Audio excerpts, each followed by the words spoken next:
Hello नमस्कार दोस्तों। आज की क्लास में आप सभी लोगों का स्वागत है। तो आज हम लोग बात करने वाले हैं वैदिक सभ्यता पे। तो वैदिक सभ्यता की अगर बात करें हम लोग तो एनसीईआरटी के कुछ महत्वपूर्ण पहलुओं पे ध्यान देंगे। उसके बाद हम लोग क्लास स्टार्ट करेंगे, क्योंकि वहाँ से भी समझिए कि बहुत सारे प्रश्न जो है वो बार बार आते हैं। तो उसके पहले हम देखते हैं यहाँ पे जो बिहार का दारोगा की बात है, 1275 जो सीट आई है उसके लिए हमने स्टार्ट कर दिया है। ऑनलाइन क्लासेस की अगर हम लोग बात करें तो यहाँ पे देखेंगे मात्र हम लोग 111 रुपये में क्लास 4 वो भी सारे सब्जेक्ट का जो 9 सब्जेक्ट है, 9 सब्जेक्ट हम आपको इसमें देने वाले हैं। और मात्र 111 रुपये की बात करें तो इतना ही में कोर्स है। और सबसे बड़ी बात अगर हम लोग बात करें तो ये इम्पॉर्टेंट हो जाता है कि सारे के सारे जो सब्जेक्ट हैं, जो आपके सिलेबस है, हमारे तरफ से सारे सिलेबस आपको कराए जाएंगे। और आपको जल्दी जुड़ना है तो जुड़ लीजिए, क्योंकि टाइम बहुत कम है। ठीक है, और ये स्टार्ट ही हो गया है। ठीक है, तो चलिए हम लोग स्टार्ट करते हैं। हम लोग का जो वैदिक सभ्यता है हम लोग बात करते हैं इस पर। देखिए, सबसे बड़ी बात है कि हम लोग कुछ एनसीईआरटी का कुछ तथ्य है जिसके बारे में हम लोग जानेंगे, क्योंकि एनसीईआरटी से डायरेक्ट सवाल उठा करके पूछे जाते हैं। क्योंकि एनसीईआरटी पढ़ने का हो सकता है आपके पास टाइम न रहा हो, लेकिन मेरा ये मानना है कि इतिहास के लिए किरण गाइड और घटना चक्र को ज़रूर पढ़िएगा। तो आइए हम लोग देखते हैं यहाँ पे। सबसे पहले बात करें वैदिक सभ्यता का, तो देखिए सिंधु सभ्यता के पतन के बाद कहा जाता है कि एक नई सभ्यता हम देखते हैं जिसको वैदिक सभ्यता के नाम से जानते हैं। हड़प्पा सभ्यता की अगर बात कर दिया जाए तो हड़प्पा सभ्यता का जो स्रोत है, जो पुरातात्विक स्रोत हो जाता है, उसे अगर बात करें हम लोग हड़प्पा सभ्यता की तो ये देखेंगे कि वहाँ पे लिपि तो मिलती है लेकिन अपठनीय होती है, पढ़ा नहीं जाता है, जिसके वजह से हड़प्पा काल को आदि ऐतिहासिक काल के नाम से हम लोग जानते हैं। लेकिन वैदिक सभ्यता की बात करें तो यहाँ पे आपको साहित्यिक जो साक्ष्य है वो मिलता है। ठीक है, तो देखिएगा, कहता है कि सिंधु सभ्यता था हड़प्पा सभ्यता के पतन के बाद सिंधु प्रदेश में आर्यों की एक नवीन सभ्यता का विकास हुआ, जिससे इतिहास में वैदिक सभ्यता के नाम से भी जाना जाता है। ठीक है, ये बात हम सभी लोग जानते हैं। कभी कभी किसी इतिहासकार ने ये भी बात कहा था कि हड़प्पा सभ्यता का पतन आर्यों के आक्रमण से हो जाता है। और जिस हड़प्पा सभ्यता की हम लोग चर्चा कर रहे हैं, जिस हड़प्पा सभ्यता की हम लोग बात कर रहे हैं, वो हड़प्पा सभ्यता एक बहुत ही विकसित नगर नियोजन वाली सभ्यता थी। लेकिन अभी जिस सभ्यता को हम लोग पढ़ने वाले हैं, वैदिक सभ्यता को पढ़ने वाले हैं, वो बिल्कुल ग्रामीण सभ्यता होता है। और जिस सभ्यता में हम लोगों ने, जिस हड़प्पा सभ्यता की, सिंधु सभ्यता की बात हमने कही थी कि इसका समाज बहुत ही बेहतरीन था, यानी कि मातृ प्रधान समाज था, हम उसी के पतन के बाद, उसी के अवशेष के बाद जो सभ्यता का, संस्कृति का निर्माण होता है वैदिक सभ्यता, उसके बारे में हम लोग पढ़ने वाले हैं। तो सबसे पहले एनसीईआरटी का कुछ तथ्य है, इसके बारे में हम जान लें, उसके बाद हम लोग पढ़ते हैं इसको। देखिए, कहता है कि वैदिक सभ्यता के निर्माता आर्य थे, ऐसा माना जाता है। ठीक है, और बात करें हम लोग तो बहुत सारे ऐसे इतिहासकार हैं जिन्होंने आर्यों के आगमन का जो, यानी ये कह सकते हैं जो साक्ष्य है, या कह सकते हैं जो उसका मूल जो निवास है, उसके बारे में उन्होंने चर्चा किया है, जो हम आगे चल के इसके बारे में बात करेंगे। तो आर्यों के मूल निवास के संबंध में निम्न सिद्धांतों का प्रतिपादन किया गया है, जहां से सवाल पूछे जाते हैं आपसे कि आर्यों का आगमन कहां कहां से हुआ। तो सबसे पहले हम लोग बात करते हैं यूरोपीय सिद्धांत की। देखिए, यूरोपीय सिद्धांत की अगर बात करें यहाँ पे, तो इस सिद्धांत के अनुसार आर्यों का मूल निवास स्थान यूरोप हो जाता है। क्या हो जाता है? यूरोप हो जाता है। और ये देखा जाए तो यूरोपियों का आगमन, अगर बात करें हम लोग कि आर्यों का आगमन अलग अलग शाखाओं में, ब्रांचेज अगर बात कर दिया जाए, तो उस आधार पे ये लोग भारत की तरफ रुख करते हैं। और आर्यों का अगर बात कर दिया जाए, कहा जाता है कि आर्य एक यायावरी थे, यानी कि घुमक्कड़ी प्रवृत्ति के थे। वो लोग जानवरों को चारा खिलाने के लिए हमेशा, मतलब समझिए कि अपना निवास स्थान बदलते रहते थे। और बदलते बदलते यूरोप से, मतलब समझिए कि मध्य एशिया से चलकर वो सीधे सीधे आपको पहुंचते हैं कहाँ पे? सप्त सिंधु प्रदेश में। और यही वजह हो जाता है, पूछा भी जाता है कि आर्य सबसे पहले आकर के भारत में कहाँ बसे, तो सप्त सिंधु प्रदेश कहा जाता है या पंजाब का क्षेत्र कहा जाता है। तो यूरोपीय सिद्धांत की अगर बात करें तो कहा जाता है कि ये यूरोप से आए हुए थे, और इसका प्रतिपादन की बात करें तो 1786 ईस्वी में सर विलियम जोन्स ने ये सिद्धांत दिया था। ठीक है, याद रहेगा। नेक्स्ट बात हम लोग करेंगे यहाँ पे, तो जर्मन के प्रसिद्ध विद्वान जिनका नाम है मैक्स मुलर की बात किया जाए तो ये कहते हैं कि आर्य मध्य एशिया से आए थे। ठीक है, देखिए जो भी यहाँ पे हम लोग पढ़ रहे हैं यहाँ से सवाल आते हैं, यहाँ से पूछा जाता है, इसलिए थोड़ा सा अच्छे तरीके से आप लोग ध्यान से पढ़ लीजिए ताकि आप प्रश्न बना सकें। ठीक है, बहुत ज़रूरी है, कहीं गड़बड़ ना हो जाए। नेक्स्ट हम लोग करेंगे कि लोकमान्य जो बाल गंगाधर तिलक हैं, उन्होंने भी आर्यों के जो निवास था जहाँ से वो आए थे उनके बारे में इन्होंने भी चर्चा किया है। तो देखिए बाल गंगाधर कहते हैं कि आर्कटिक प्रदेश यानी कि उत्तरी ध्रुव को आर्यों का मूल स्थान इन्होंने बताया। किसने? तो बाल गंगाधर तिलक ने भी ये चर्चा इन्होंने क्या किया था, बोला था कि आर्कटिक प्रदेश इनका निवास स्थान है। देखिए यहाँ पे कहता है कि डॉक्टर गंगानाथ झा कहते हैं कि आर्यों का आदि देश ब्रह्मर्षि देश होता है जो भारत था, इनका ये मानना है। अगला हम लोग देखेंगे स्वामी दयानंद सरस्वती कहते हैं कि तिब्बत को आर्यों का आदि देश माना गया है। सभी इतिहासकारों ने, सभी लोगों ने, कुछ ऐसे लोग होते हैं जिनके बारे में पूछा जाता है कि किन किन लोगों ने आर्यों के निवास स्थान के बारे में चर्चा किया। पूछा जा सकता है कि बाल गंगाधर तिलक ने क्या कहा, मैक्स मुलर ने क्या कहा, पूछा जा सकता है कि दयानंद सरस्वती ने क्या क्या कहा, गंगानाथ झा ने क्या कहा, याद रखिएगा। ठीक है, बहुत ज़रूरी है। तो आप देख सकते हैं दयानंद सरस्वती ने कहा कि ये आर्यों का आजी जो देश है वो तिब्बत हो जाता है। ठीक है, अगला हम लोग देखेंगे, इसी में देखिएगा पूछा जाता है कि मध्य एशिया किसने कहा था कि आर्यों का आगमन मध्य एशिया से हुआ, ये सवाल पूछे जाते हैं। तो याद रख लीजिए सारे चीज़ें। ये मैक्स मुलर जो है उन्होंने ये कहा कि आर्य मध्य एशिया से आए थे। ठीक है, बाल गंगाधर ने कहा कि आर्य उत्तरी ध्रुव से आए हुए थे। और यहाँ पे अविनाश चंद्र दास की अगर बात कर दी जाए तो इन्होंने कहा कि आर्य सप्त सिंधु प्रदेश से आए थे।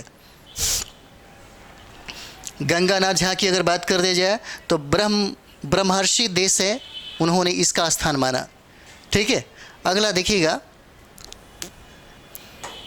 अगला हम लोग देखते हैं नेहरिंग एक है, उन्होंने कहा कि आर्य दक्षिण रूस से आए हुए थे। अगर गाइल्स महोदय की हम लोग चर्चा करेंगे, गाइल्स महोदय की, तब उन्होंने कहा कि डेन्यूब नदी घाटी से भारत में आर्य आए हुए थे। अगर हम लोग बात करें प्रोफेसर पेनका का, तो ये कहते हैं कि जर्मनी के मैदानी भाग से ये चल करके भारत पहुँचे थे।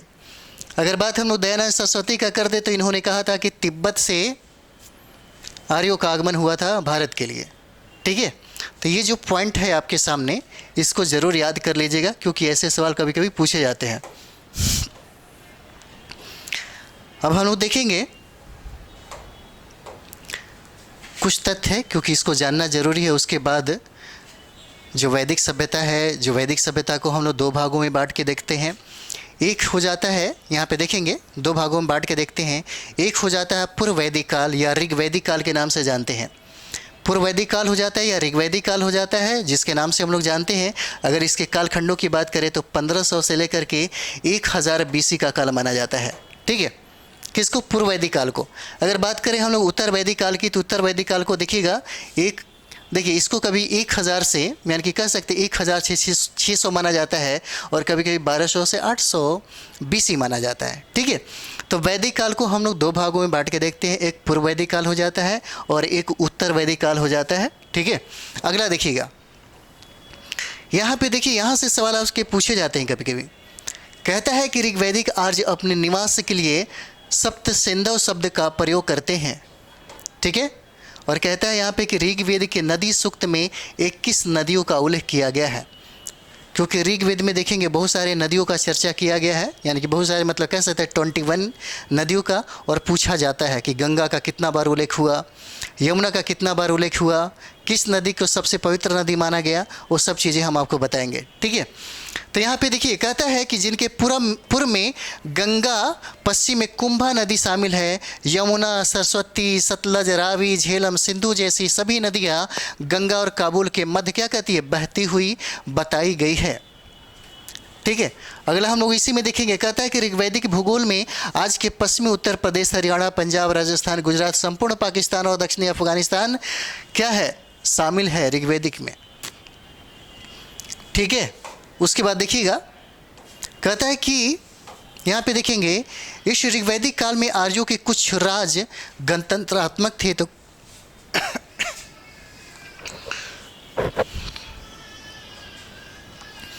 कुछ राज आपके क्या हो जाते हैं, राजतंत्रात्मक थे।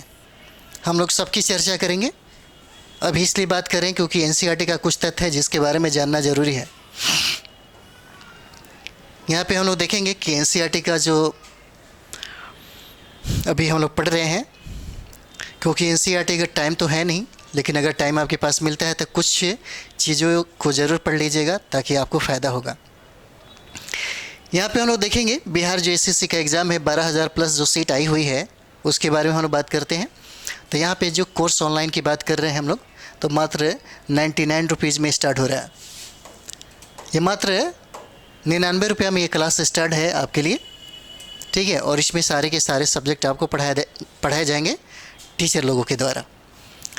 ठीक है, और ये देखिए, इसका भी एग्ज़ाम कहा जा रहा है कि जनवरी फरवरी तक शायद ले लिया जाएगा, इसमें भी ज़्यादा टाइम नहीं है। और ये टारगेट बैच है जिसमें जीएस और साइंस पढ़ाए जाएंगे, मैथमेटिक्स और रीजनिंग हो जाएगा। ठीक है, तो चलिए हम लोग अगला देखते हैं। और यहाँ पे हम लोग देख रहे हैं कि बिहार शिक्षक की भर्ती जो अभी तुरंत 70,000 प्लस सीटें आने वाली हैं, उसके लिए भी हमारे यहाँ ऑनलाइन क्लासेस स्टार्ट हो गया है। और यहाँ पे हम लोग बात करें तो मात्र ये क्लास 101 रुपये में आपको दिया जाएगा, क्योंकि हमने पिछले बार भी ये कोर्सेस चलाई थी बहुत कम समय के लिए, लेकिन वहाँ से बहुत सारा फ़ायदा हुआ। आप मेरे चैनल पे जाकर देखेंगे तो आपको बहुत ज़्यादा फ़ायदा होगा। इतिहास हो जाता है, साइंस हो जाएगा, करंट अफेयर्स हो जाते हैं, बहुत सारे आपको पोर्शन मिलेंगे जहाँ से कम समय में ही हमने ज़्यादा से ज़्यादा कोशिश किया था कराने का, उससे बहुत सारे स्टूडेंट को इसका फ़ायदा मिला।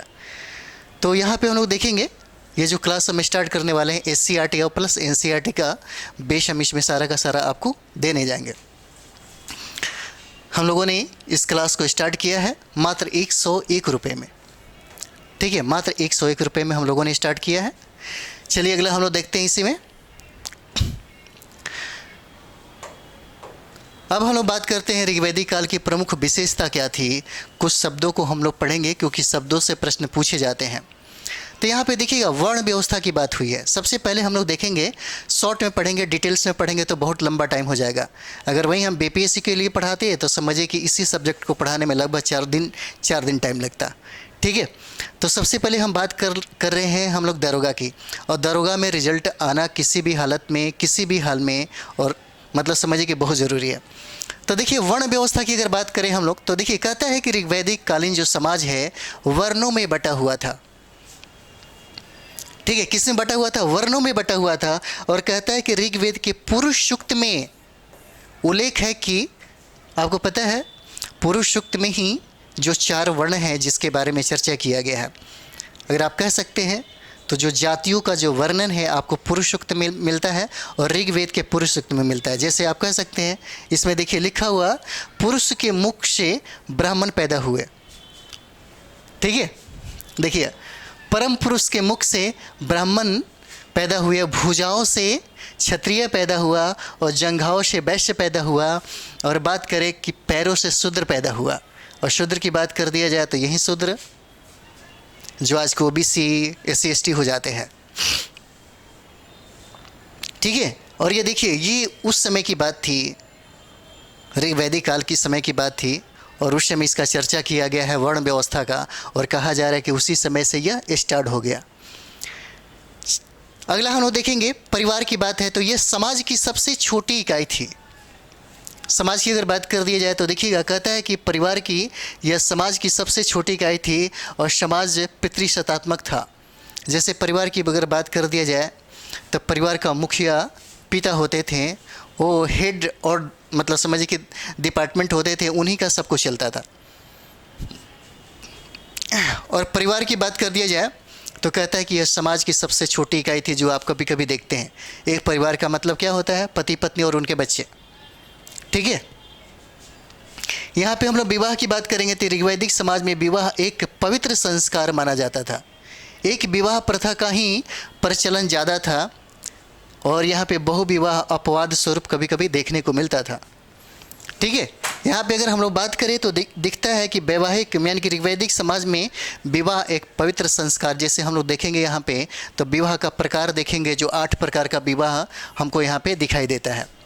और उसमें सबसे प्रमुखता की अगर बात कर दिया जाए तो एकल विवाह की प्रथा सबसे ज़्यादा प्रचलित थी और कहा जा रहा है कि बहु विवाह कभी कभी अपवाद स्वरूप हमको दिखाई देते थे।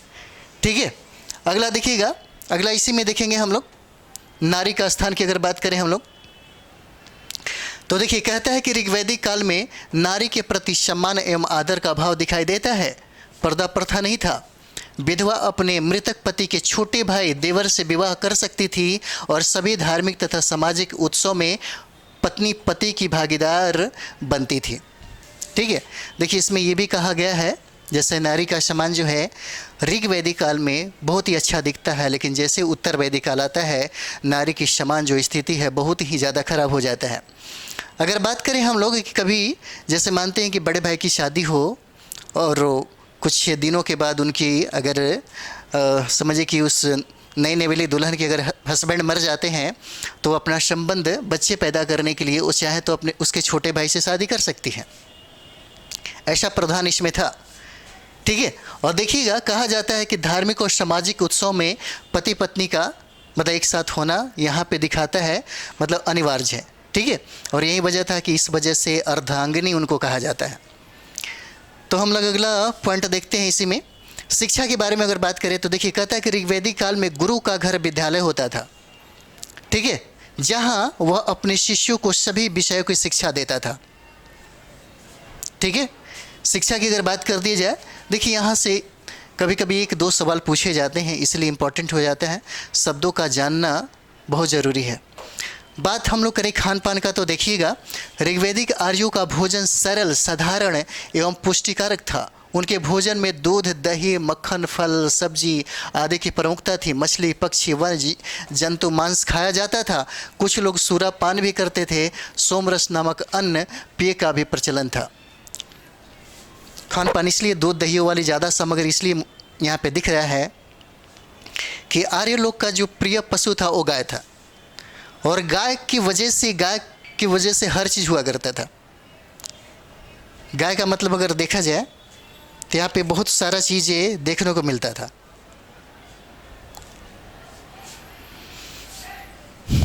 जैसे गाय पे ही देखिएगा तो बहुत सारा चीज़ है जो टिका हुआ रहता है।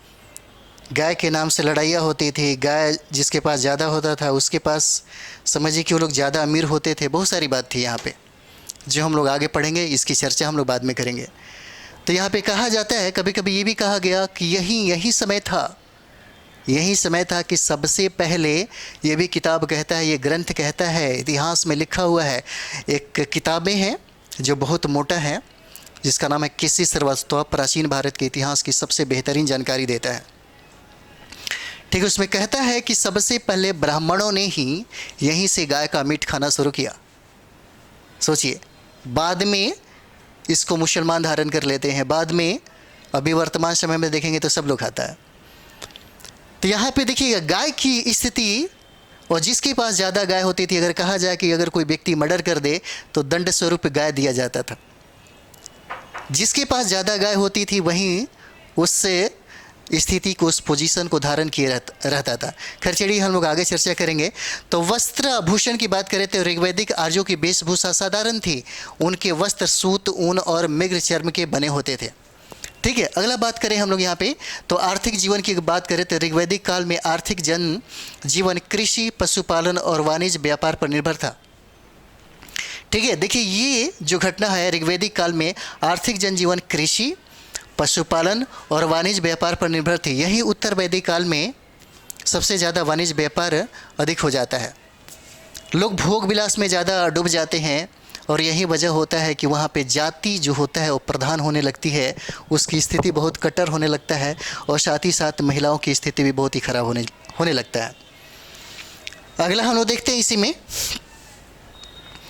देखिए कृषि की अगर हम लोग बात करें यहाँ पे तो कृषि में देखिए कहता है कि ये लोग खदानों में जौ गेहूँ मसूर उड़द तिल धान आदि का उत्पादन करते थे। खेती में सिंचाई के लिए वर्षा जल पर निर्भर थे। ऋग्वेद में नहरों का भी उल्लेख मिलता है। ठीक है, ऋग्वेद में नहरों का भी उल्लेख मिलता है, जो हम लोग आगे चल के पढ़ लेंगे। यहाँ पे देखिए, पशुपालन की अगर बात कर दी जाए तो गाय बैल संपत्ति के प्रतीक समझे जाते थे।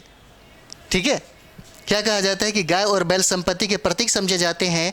गाय के अलावा भैंस, भेड़, बकरी भी पाली जाती थी। आर्य समाज में घोड़े का विशेष महत्व था। ठीक है, आर्य समाज की अगर बात करें तो यही चीज़ें तो देखिएगा, कहा जाता है कभी कभी हड़प्पा सभ्यता में भले घोड़े का कुछ अवशेष मिला है, टेराकोटा मिला है, लेकिन सटीक जानकारी का अभाव हमको हड़प्पा सभ्यता में मिलता है। सटीक जानकारी का अभाव मिलता है हड़प्पा सभ्यता में, क्योंकि हड़प्पा सभ्यता की अगर बात करें तो वहाँ पे सटीक आपको कोई चीज़ की जानकारी नहीं मिल पाती। जैसे हम लोग बात करें, यहाँ कहता है कि सिंधु सभ्यता के लोगों में, ठीक है, सॉरी, ये कहता है कि वैदिक सभ्यता के लोगों में घोड़े का विशेष महत्व था। क्योंकि देखिएगा, जानवरों को चारा खिलाने के लिए इस्तेमाल करते थे किसका? घोड़ा का। क्योंकि बहुत दूर तक जाने का एक ही वजह था, यातायात के साधन के तौर पे देखा जाए तो वो लोग घोड़े का ज़्यादातर इस्तेमाल करते थे आर्य लोग। तो यहाँ पे देखेंगे, व्यापार की अगर बात किया जाए तो ऋग्वैदिक काल में व्यापारियों को वणिक कहा जाता था। उस समय में कोई मुद्रा ऐसा नहीं था।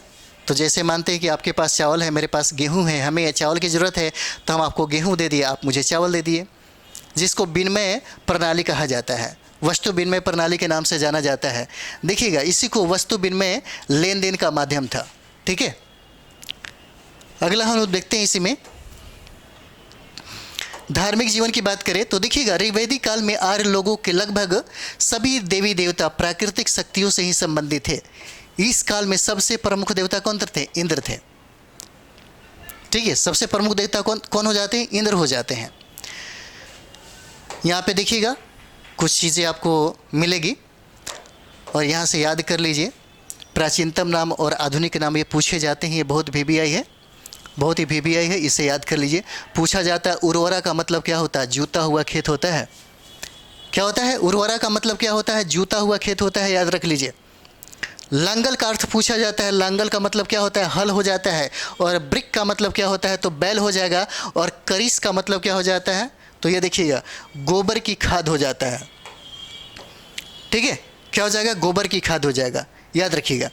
इसी में हम लोग देखते हैं, अगला देखिएगा, जो बहुत इंपॉर्टेंट हो जाता है। ये सवाल पूछा जाता है, सीता जो है पूछा जाता है, बहुत बार उर्वरा और सीता पूछा गया है, इसको याद कर लीजिएगा। सीता का मतलब क्या होता है? हल से बनी नालियाँ हो जाता है। अवध का मतलब कुआं हो जाता है, याद रखिएगा। अवध का मतलब कुआं हो जाता है। और किवाश का मतलब हलवाहा हो जाएगा। और परजन का मतलब क्या हो जाएगा? बादल हो जाता है। परजन का मतलब क्या हो जाता है? बादल हो जाता है। उत्तर वैदिक काल के कुछ विशेषताओं पे हम लोग बात करेंगे और एक क्लास और होगा आपका वैदिक काल से, जहां कोशिश करेंगे कि अधिकतर सवाल आपको वहीं से पूछे, क्योंकि इसको जानना जरूरी, इसके बगैर बहुत मुश्किल हो जाता है। ठीक है, क्योंकि एनसीईआरटी का कुछ ऐसा तथ्य है जिसको जाने बगैर मतलब वैदिक सभ्यता को समझना और समझिए कि वहाँ से प्रश्नों को पकड़ना मुश्किल हो जाता है। तो उत्तर वैदिक काल हम लोग देखेंगे। ऋग्वेद की संहिता के अतिरिक्त अगर बात करें तो शेष वैदिक साहित्य में जिस सभ्यता संस्कृति का उल्लेख है वह उत्तर वैदिक कालीन सभ्यता संस्कृति है। उत्तर वैदिक काल की प्रमुख विशेषताओं के बारे में देखिए तो राजनीतिक जीवन के बारे में अगर देखा जाए तो सबसे पहले देखिए, कहता है कि इस काल में जनपद राज्यों की स्थापना की गई। ठीक है, सबसे पहले देखेंगे यहाँ पे कि इस काल में जनपद राज्यों की स्थापना की गई। और इस काल में निम्नलिखित प्रमुख राज्यों के नाम अगर मिलते हैं तो देख लीजिए, कुरु हो जाते हैं, पंचाल, गंधार, केकिया, मद्र, मत्स्य, काशी, कौशल, कलिंग, अवंती, विदेह, मगध, विदर्भ, अश्मक और मूलक हो जाते हैं। इस काल में राजा का पद अब अस्थायी वंशानुगत हो चला था। राजा को देवी उत्पत्ति की प्रतिष्ठा दी जाने लगी थी। तो सबसे पहले हमको कैसा यहाँ पे राजनीति दिखता है? देखिए, यहाँ पे सबसे पहले अगर बात करें तो ये आर्य लोग बहुत ही सभ्य नहीं थे, ये कबीलाई समाज से बिलोंग करते थे। उसके पहले की अगर बात कर दिया जाए तो आप देख सकते हैं भारत में रहने वाले कितने विकसित थे। दुनिया का पहला ऐसा, अगर हम लोग हड़प्पा सभ्यता पे थोड़ा सा नज़र डालेंगे तो आपको लगेगा कि सबसे विकसित अवस्था में थी। और समकालीन परिस्थितियों में, समकालीन अगर हम स्थिति की बात कर दी जाए तो उससे अगर हम किसी भी सभ्यता और संस्कृति का अगर तुलना करें तो हमारे हड़प्पा सभ्यता से कभी भी कोई भी सभ्यता विकसित हमको नज़र नहीं आती है। ठीक है, तो सबसे पहले देखा जाए कि जो लोग कबीलाई समाज में यहाँ पे आए थे। तो ऋग्वैदिक काल की बात अगर देखा जाए तो हम लोग आगे इसको पढ़ेंगे ज़रूर।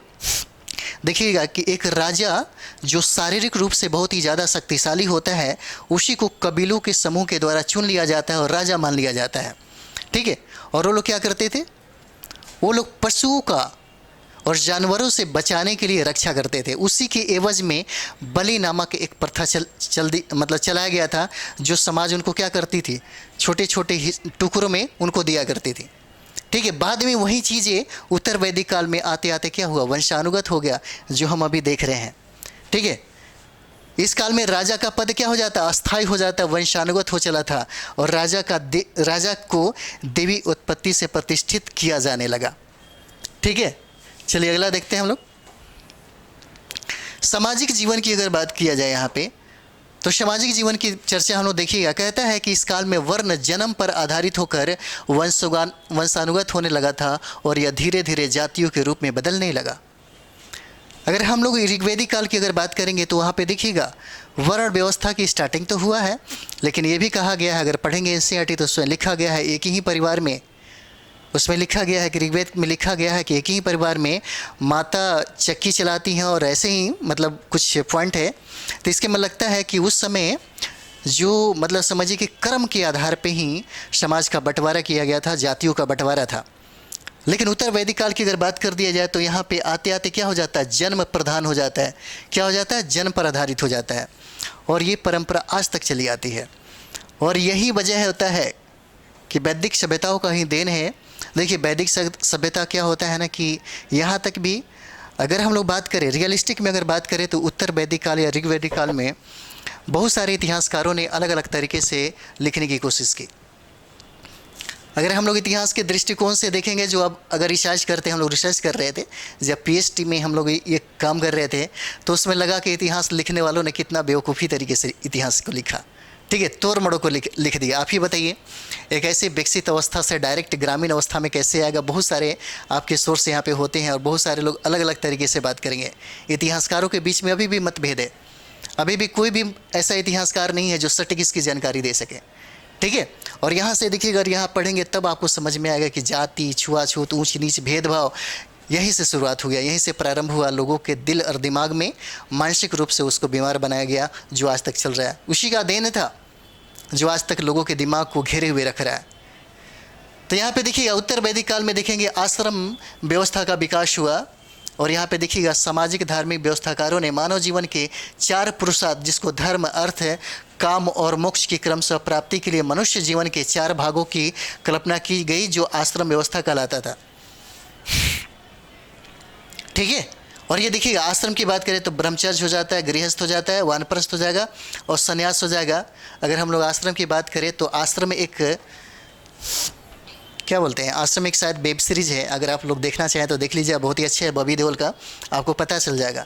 ये सारा का सारा मेरिट उसमें दिखाई देता है। ठीक है। और उस समय लोग आश्रम का व्यवस्था किए थे, वो सारा चीज़ें यहाँ भी देखने को मिलता है। ठीक है। तो चलिए हम लोग आगे देख लेते हैं इसी में, क्योंकि हम लोग अभी कुछ एनसीईआरटी के तथ्यों को कर रहे हैं। ब्रह्मचर्य आश्रम की बात करें तो देखिए ब्रह्मचर्य 0 से 25 वर्ष की आयु तक को माना जाता है। उसके बाद करते हैं हम लोग गृहस्थ आश्रम की, तो 25 से 50 वर्ष हो जाता है। और वानप्रस्थ आश्रम की बात करें तो यहाँ पे देखिए 50 से 75 हो जाता है, और 75 से क्या हो जाएगा, 100 हो जाता है संन्यास आश्रम। यानी कि जीवन जीने की 4 एक होता है ना, वर्ग होता है। हर उम्र के बाद, अच्छा है, हर उम्र के बाद एक अलग अलग जो आश्रम है उसमें लोग चले जाते हैं। ठीक है। और यहाँ पे बात करें कृषि का, तो उत्तर वैदिक कालीन आर्यों का कृषि कर्म क्या हो जाता है, मुख्य उद्यम हो जाता है। अगर हम लोग धार्मिक जीवन के बारे में बात करेंगे तो धार्मिक जीवन के बारे में देख लीजिए, कहता है यहाँ पे कि इसी काल में यज्ञ अनुष्ठान की परंपरा थी। अश्वमेघ यज्ञ, राजसूय यज्ञ, वाजपेय आदि विशाल यज्ञों का प्रचलन इसी युग में हुआ। ठीक है। अब देखिएगा अश्वमेघ यज्ञ क्या है, राजसूय यज्ञ क्या है, वाजपेय यज्ञ क्या है, जो विशाल यज्ञों का प्रचलन इसी युग में शुरुआत हो जाता है। और यही वजह होता है कि 6ठी शताब्दी आते आते एक धार्मिक सुधार आंदोलन शुरू हो जाता है नास्तिक संप्रदायों के माध्यम के द्वारा, जिसमें बुद्ध और जैन का जन्म होता है। तो दार्शनिक चिंतन की बात कर दी जाए तो उपनिषद साहित्य में मिलने वाली तत्व जो है मीमांसा आर्यों की सर्वोच्च उपलब्धि है। जिसमें एक तत्व के सिद्धांत का प्रतिपादन किया गया है। ठीक है, यहां पे देखिएगा, कहता है कि परिवार को कुल व परिवार, यानी कि परिवार को कुल व परिवार के मुखिया को कुलप कहा जाता था। और संयुक्त परिवार का प्रथा क्या था, यहाँ पे प्रचलन में था, जो आज भी कभी कभी देखने को मिलता है। हमारे भारत में अगर देखेंगे तो हम लोग दो भागों में बांट के देख सकते हैं। जैसे देखिएगा, अगर हम लोग भारत को दो भागों में बांट के देखेंगे यहाँ से, तो ये दक्षिण भारत हो जाएगा और ये हमारा उत्तर भारत हो जाता है। दोनों की संस्कृतियाँ अलग अलग है, थोड़ा सा अंतर दिख जाता है और ज़्यादा अंतर नहीं दिखता है, लेकिन कहीं ना कहीं हमें देखने को मिलेगा। जैसे अगर हम लोग दक्षिण भारत की बात करें तो यहाँ पे अधिकतर परिवार आपको संयुक्त परिवार मिलेगा। हर डिसीजन घर के सभी लोग बैठ करके करते हैं और यही वजह होता है कि आप देखिएगा दक्षिण भारत में बेटियों की दो घर होता है, एक अपना मायका होता है, एक ससुराल होता है। और यही वजह होता है कि यहाँ पे बेटियों की सबसे ज़्यादा मान सम्मान और प्रतिष्ठा है। कभी आप सुनते होंगे सबसे ज़्यादा आपको बलात्कार जो होता है, सबसे ज़्यादा लड़कियों के साथ अत्याचार जो होता है, वो आपको उत्तरी भारत में सबसे ज़्यादा देखने को मिलेगा। दक्षिण भारत में लोग ज़्यादा पढ़े लिखे हैं। जैसे कहने का मतलब है, अगर बात करें तो पूरे भारत में सबसे ज़्यादा पढ़ा लिखा लोग कहाँ का मिलेगा, तो आपको केरला हो जाता है। ठीक है, तो ऐसे क्षेत्र हो जाते हैं। उसके बाद बहुत सारी बातें हो जाती हैं, जहाँ शिक्षा होगा वहाँ पे बहुत ही ज़्यादा तरक्की और विकास देखने को मिलता है। तो यहाँ पे हम इसलिए बोल रहे हैं कि संयुक्त परिवार की बात है कि ये संयुक्त परिवार आपको उत्तर वैदिक काल में देखने को मिलता है। अब देखिएगा, हम लोग थोड़ा सा और भी देख लें, चर्चा कर लेते हैं इसका।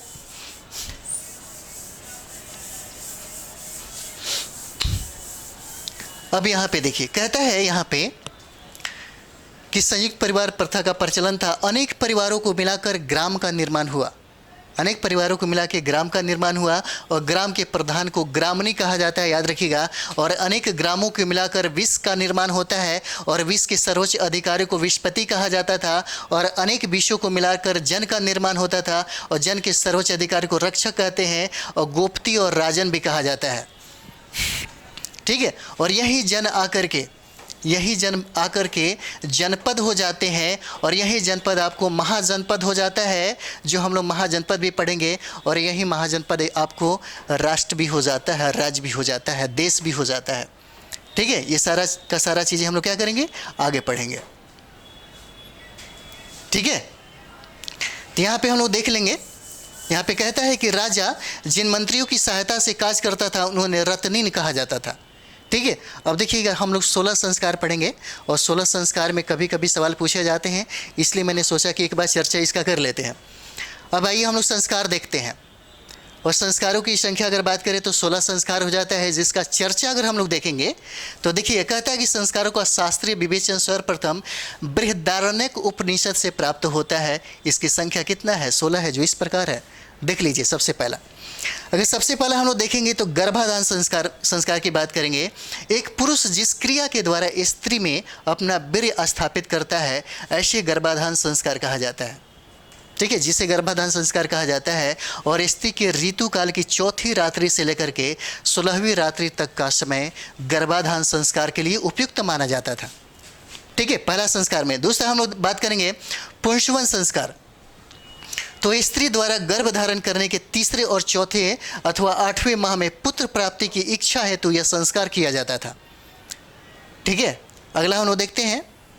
अगला हम लोग देखेंगे इसमें, तो देखिए कहता है यहाँ पे सीमंतोनयन संस्कार। यह संस्कार गर्भवती स्त्री के गर्भ की रक्षा के लिए करके गर्भ के चौथे अथवा 5वें माह में किया जाता था। उसके बाद हम लोग देखते हैं जात कर्म संस्कार की बात करेंगे। तो शिशु के जन्म के उपरांत यह संस्कार किया जाता था। इस संस्कार के समय पिता नवजात शिशु को अपनी उंगली से मधु या धृत चटाता था तथा उसके कान में मेघाजनन मंत्र का पाठ करता था और तथा उसे आशीर्वाद देता था। ठीक है, ये हुआ आपके जात कर्म संस्कार में। अगला हम लोग देखेंगे, फटाफट कर लेते हैं क्योंकि डिस्कशन करेंगे अगले क्लास में तो ज़्यादा ये फ़ायदा रहेगा। इस सबको समझ जाइए तो ज़्यादा फायदा रहेगा।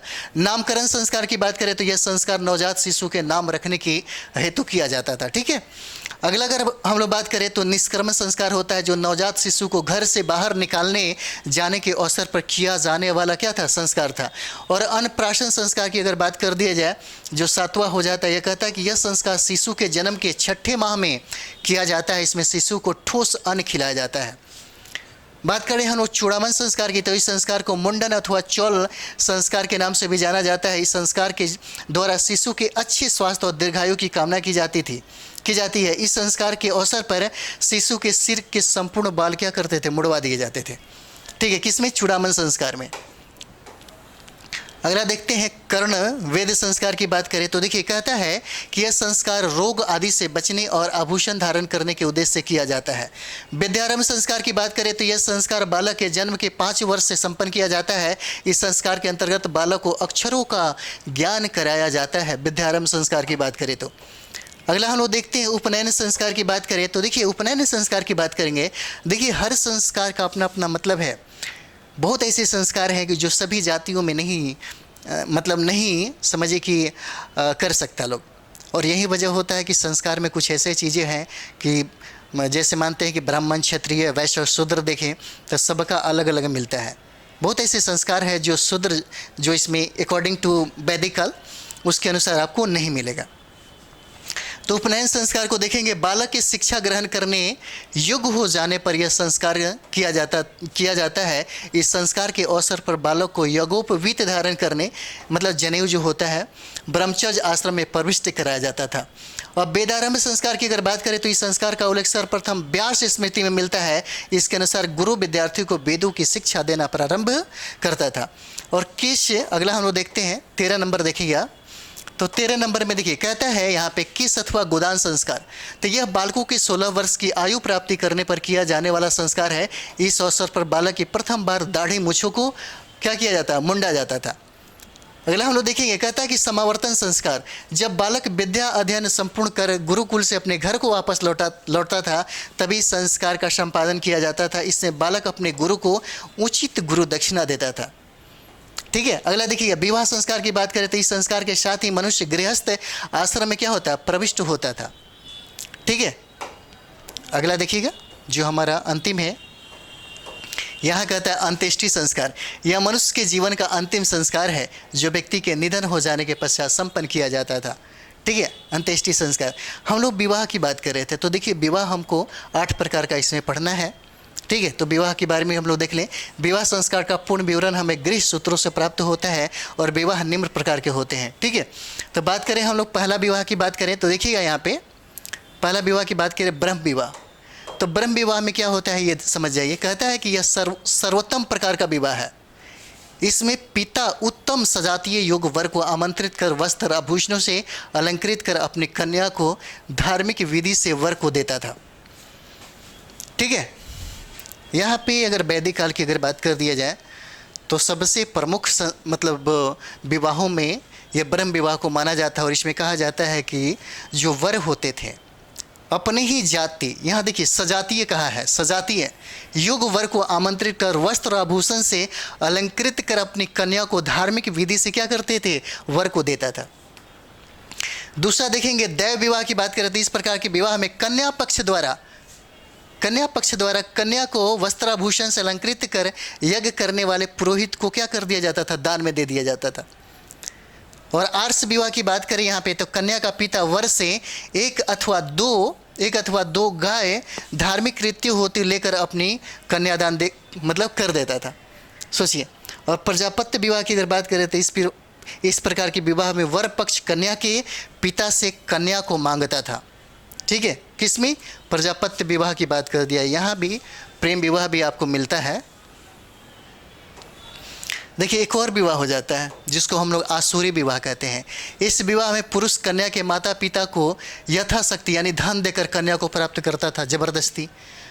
हम लोग गंधर्व विवाह की बात कर रहे थे जिसमें स्त्री पुरुष यानी कि लव मैरिज आप कह सकते हैं, प्रेम विवाह कर सकते हैं। लड़का लड़की दोनों अपने तरीके से राजी हो जाते हैं, एक साथ गमन करते हैं, वह गंधर्व विवाह कहलाता है, प्रेम विवाह कहलाता है। और नेक्स्ट हमारा हो जाता है पैशाच विवाह। तो सोई हुई अथवा पागल कन्या के साथ मैथुन करना यह पैशाच विवाह कहलाता है। ठीक है, यह पैशाच विवाह हो जाता है। और यहाँ पे हम लोग देखेंगे जो 8वां हमारा होता है यहाँ पे वो हो जाएगा आपको राक्षस विवाह। रोती बिलखती कन्या का बलपूर्वक अपहरण कर उससे विवाह किया गया जिसको राक्षस विवाह कहा जाता है। ठीक है, और हम लोग पढ़ेंगे दशराग युद्ध की बात करें यहाँ पे दशराग युद्ध का, तो देखिए ऋग्वैदिक कालीन यह युद्ध भारतवंशी नरेश सुदास एवं 10 राज्यों के संघ के मध्य पुरुषनी यानी कि रावी नदी के तट पर हुआ है। आपको दशराग युद्ध पूछता है कि किस नदी के किनारे हुआ, किन 2 कबीलों के बीच में हुआ, याद रखिएगा यह आपको पुरुषनी नदी या रावी नदी के तट पर होता है और भरतवंशी नरेश सुदास हो जाते हैं और 10 यानी कि राज्यों के संघ के मध्य में यह युद्ध क्या होता है, प्रारंभ होता है। ठीक है, उसके बाद नदियों के प्राचीन नाम हम देखेंगे जो पूछा जाता है।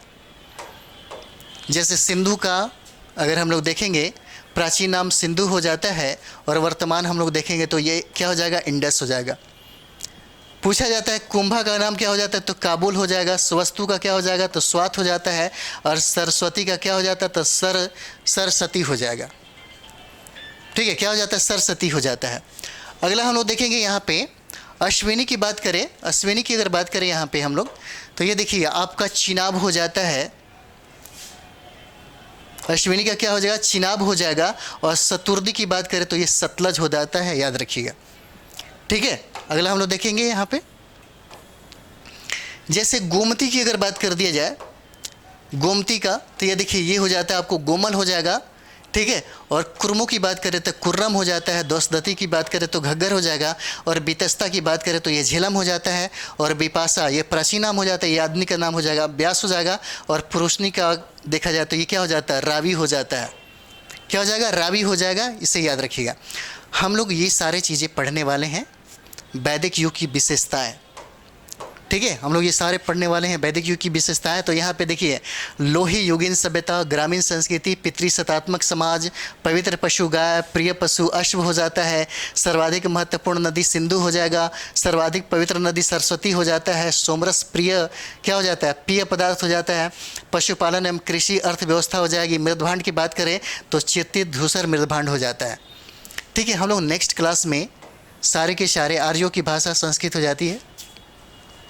एनसीईआरटी के कुछ तथ्य थे जिसको जानना ज़रूरी था और अपनी अच्छे तरीके से एक बार रिवाइज कर लीजिए। ठीक है, हम लोग नेक्स्ट क्लास करेंगे वो हम लोग का एकदम टोटल बेहतरीन हो जाएगा वैदिक सभ्यता। जो वैदिक सभ्यता को 2 भागों में हम लोग बांट के देखेंगे, एक ऋवैदिक काल हो जाएगा, एक उत्तर वैदिक काल हो जाएगा, जहाँ से बहुत ही ज़्यादा सवाल पूछे जाते हैं। ठीक है, तो चलिए नेक्स्ट वीडियो में हम लोग मिलते हैं। थैंक यू वेरी मच आप सभी लोगों को।